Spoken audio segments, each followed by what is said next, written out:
चीन और भारत के बीच में विवाद का अंत दूर दूर तक नजर नहीं आ रहा। हालांकि विदेश मंत्री एस जयशंकर के साथ रूस में चीन के विदेश मंत्री के साथ हुई बातचीत से विवाद सुलझने के आसार तो हैं, लेकिन कब तक, इसके लिए अभी से कुछ भी बोल पाना जल्दबाजी होगी, क्योंकि दोनों ही देश के विदेश मंत्रियों ने हल निकालने के लिए 5 सूत्रीय योजना पर हामी तो भर दी है, लेकिन गतिरोध अभी भी जस का तस है। मतलब कि बातचीत का असर अभी सीमा पर देखने को नहीं मिला है। सरकारी सूत्रों के मुताबिक वास्तविक नियंत्रण रेखा पर भारत और चीनी सैनिक अपनी अपनी जगह पर मजबूती से कायम हैं। क्षेत्र में स्थिति तनावपूर्ण बनी हुई है और चीनी सैनिकों की तरफ से कोई नई हलचल नहीं दिखी है।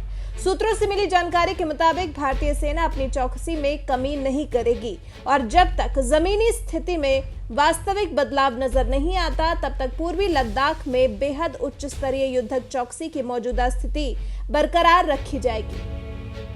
दोनों सेनाओं के बीच में बहुअपेक्षित कोर कमांडर स्तरीय वार्ता के लिए अभी कोई नई तारीख तय नहीं की गई है, लेकिन इसके अगले ही कुछ दिन में होने की उम्मीद जरूर जताई गई है।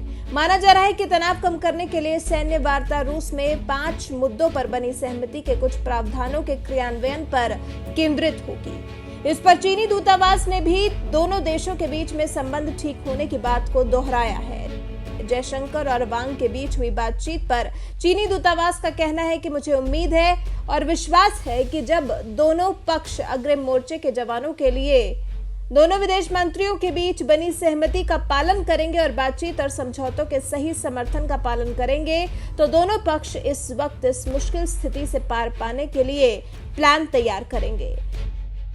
देर इसलिए भी हो रही है क्योंकि दोनों देशों के बीच में जो समझौता हुआ है उसमें कहीं भी समय सीमा का उल्लेख नहीं किया गया है। मतलब कि मामला विदेश मंत्रियों की बैठक के बाद भी अटका हुआ है। चीनी राजदूत सुन विनोंग ने कहा कि दोनों देशों को बराबर जीत का प्रयास करना चाहिए, न कि एक का लाभ और एक की हानि। हालांकि उन्हें विश्वास है कि जब दोनों पक्ष अग्रिम मोर्चे के जवानों के लिए दोनों विदेश मंत्रियों के बीच बनी सहमति का पालन करेंगे और बातचीत और समझौतों के सही मायने समझेंगे और उसके बाद फिर दोनों देश इस मुश्किल स्थिति से पार पाने का रास्ता भी खोज लेंगे। ये जयशंकर और वांग के बीच हुए समझौतों पर टिप्पणी कर रहे थे।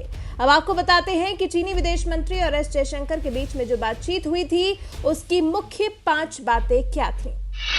सबसे पहले तो दोनों पक्षों की सेनाएं अपनी बातचीत जारी रखेंगी और अपने स्तर पर तनाव कम करने के प्रयास करेंगी। सीमा से जुड़े मामलों पर विशेष प्रतिनिधि तंत्र के माध्यम से संवाद जारी रखा जाएगा। पूर्व के सभी समझौतों को ध्यान में रखा जाएगा। मजबूत द्विपक्षीय संबंधों के लिए सीमा पर शांति जरूरी। सीमा क्षेत्रों में शांति के लिए विश्वास कायम करने के प्रयासों में तेजी लाई जाएगी। इन 5 समझौतों को हुए अभी करीब 5 दिन हो गए हैं, लेकिन हालात अभी भी जस के तस हैं। आपको बता दें, पूर्वी लद्दाख के पेंगोंग त्सो झील के दक्षिणी छोर पर भारत और चीन के सैनिकों के बीच हुई गोलीबारी की घटना से दोनों देशों के बीच का तनाव पीक पर पहुंच चुका है। वो तो अच्छा है कि चीन के चरित्र को अच्छी तरह से समझते हुए भारत के सैनिक कार्रवाई कर रहे हैं, नहीं तो 29-30 अगस्त की दरमियानी रात और 31 अगस्त को गुस्ताख चीन के सैनिक भारत को फिर से नुकसान पहुंचाते।